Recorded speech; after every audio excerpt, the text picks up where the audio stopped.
Hi guys, welcome to the channel. In today's video, I'm going to show you how you can delete X account. So before getting into this video, must subscribe to our YouTube channel and click on the bell icon. So the first step you simply need to do is to open X app.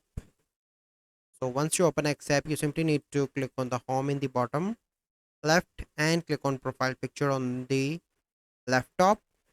And here you need to scroll down and click on settings and support and click on settings and privacy.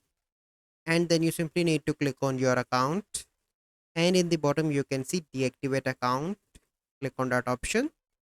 So you can see that you can restore your X account if it was accidentally or wrongfully deactivated for up to 30 days. So if you want you can reactivate your account within 30 days, but if you are sure that you do not want to reactivate, you simply need to click on deactivate, and here you need to click enter your password and click on deactivate. So once you done that, your account will be deleted for 30 days. But if you decide to come back, so make sure that you reactive your account within 30 days. After that, your account will be deleted permanently. So this is the process. I hope you find this video helpful.